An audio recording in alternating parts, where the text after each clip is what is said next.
Hello and welcome to the channel. Today I'm going to talk about this particular game here. I used to play war games back in the late 70s, early 80s. Most of my games were Avalon Hill, and since then I've actually sold off all the games because back then it was really hard to find people to play against, and it was difficult to play in solitaire all the time.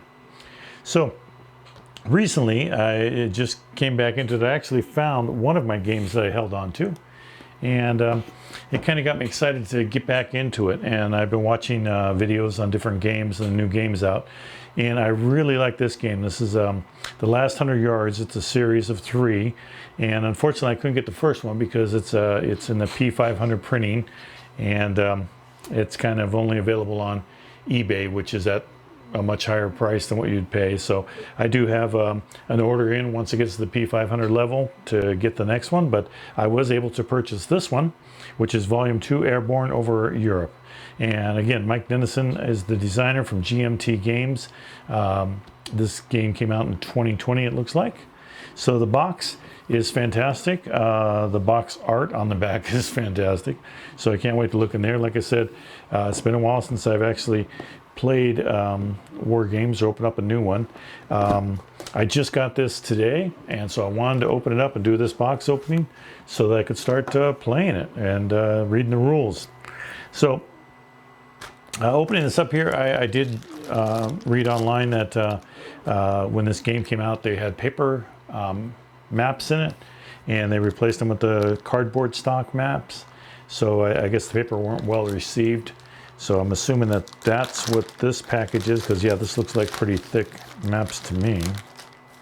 Now, when I played, almost all of our war games came mounted. They were mounted boards, so there was no paper at all. So I have some replacement counters here. Oh, front and back. Really nice looking counters. So these are some replacement counters. And these are the maps, and as I understand it, they're two-sided, which they are. So they have two sides, and they have a light little gloss to them. There's sort of a satin finish, I would say. It is a heavier cardboard, or heavy cardboard, I should say. I'm not sure. I would imagine the paper ones are rather thin. This seems pretty sturdy. And I know now that most of the time these games are played with plexiglass on top of the maps to preserve them. The artwork is really good. These maps look like they could connect. Yeah, they can connect anyway. So they all line up. So you got many possibilities for layouts. And I'm sure that the situations will describe how the map should be laid out. Oh yeah, I'm really liking the variety change. Now most of it looks like countryside or rural environment. I didn't see much in the way of cities that I can remember. There's some towns and buildings. And nice. So far, I am impressed with that. Let's put this right here. So here I have the playbook, and let me get out of here without messing it up. And so it's got rule examples here. So it's got terrain, platoon activities, withdrawal, retreats, overruns, halt and fire. So yeah, so this looks like it's filled with all examples. So that's fantastic of the rules. So once I get done reading the rules, I'm going to go ahead and probably lay all of this out and play through, if there is a playthrough on these, and see exactly how that all works. I like the black and white images in there.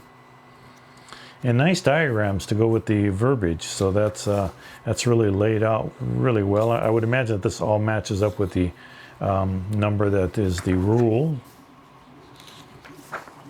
And just thumb through that. So, oh, game turn tools. So yeah, so it looks like you go through a game and it gives you the examples of these rules. Game turn 3, yeah. So I'm definitely playing through this to check it out and see how everything works. Although I have been watching a lot of videos. I watched Stuka Joe. He did a video where he interviewed Mike on this game, on the first one.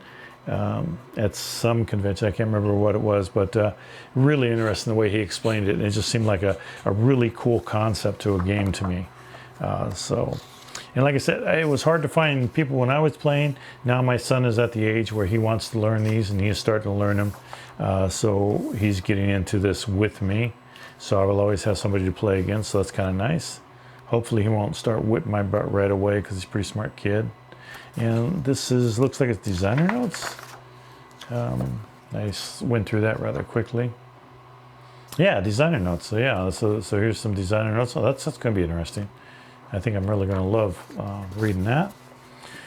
So this is the rule books, series 1.1 version. The rule books, the rules, the last 100 yards. Oh, the terrain. So yeah, so this is the nitty and gritty of the game. This is all of my reading for tonight and tomorrow, which I'm looking forward to actually. And again, that's one of the reasons I wanted to film this and document my opening. And hopefully you'll subscribe to the channel. Please do subscribe to the channel, because I will have many more of these as I progress through my return to wargaming. So please sign up. So it looks like we have 31 pages of rules.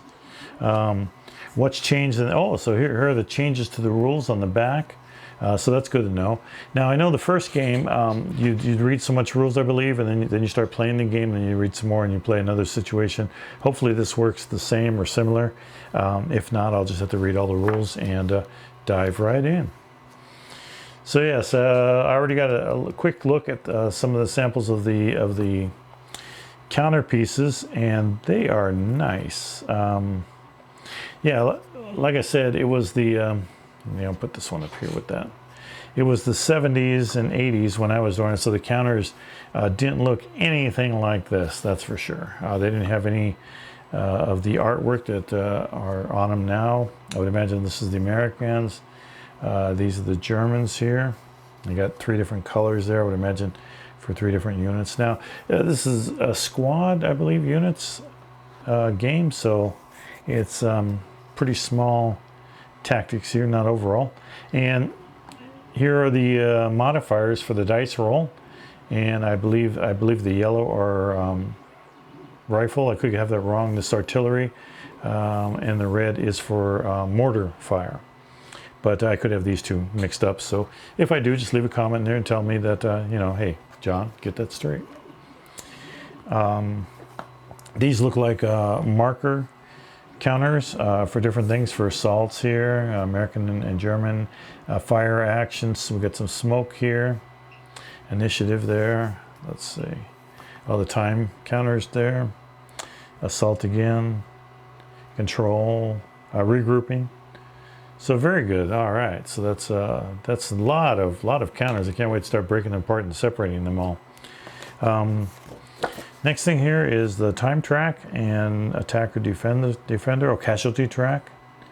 And the initiative is here, time roll, sequence of play. So that's nice. So I guess you put this down right next to it, and this gives you the overall view of the game and where you're at. And then we have a player's aid card here, which has activation, reaction, mandatory action, mortar fire procedures, and assault procedures. So that's kind of cool. They have a nice little 2-sided card for that. And this looks like some tables here. Yes, all kinds of tables. Oh, assault table, resolution, assault value. Yeah, so tables for all the stuff that you're going to be rolling dice for. And oh, I like this, the terrain here. That's good to have that right there and not have to go through the rule books for it. I know in Panzer Blitz we had it was taped on the bottom of the lid, so you always have to flip the lid over to look at it. Blind hex, all nice. So yes, we have a combat. It looks like you have 2 of them. Oh, I guess 1 for each player.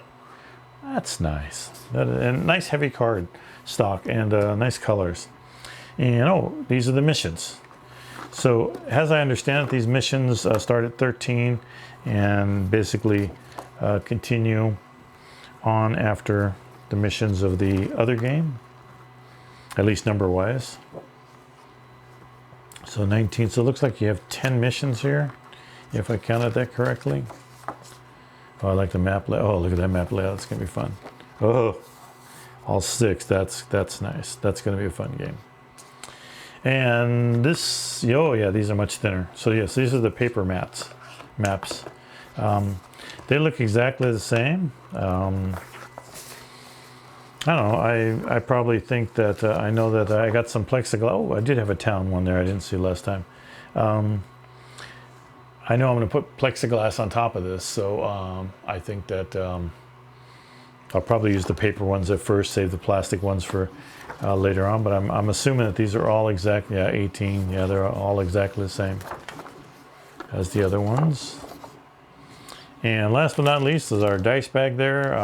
4 10-sided dice, it looks like, and 2 6-sided dice, all different colors. I'm sure there's a reason for that, so you know which ones are which. But yeah, I love the look of this game. I can't wait to start playing this game. And now you can play online too. I mean, that, to me, that's fantastic. So you can always find a partner no matter where you live. This is really, really nice. I'm looking very much forward to learning how to play this. So please do subscribe, because you can follow me as I learn how to play this game. I think I'll just leave these out. As I learn how to play this game and go through all of this. And I just, like I said, I got this one today, and I actually got the third one, which is Solomon Islands too, and I'll do a box opening of that also. But thank you for watching and staying along this long. And I know there's 1,000 box openings out there, so I appreciate you watching mine. And if you do hear noise in the background, that's my 3D printer making a dice tower for specifically these games. Thanks again for watching. Take care.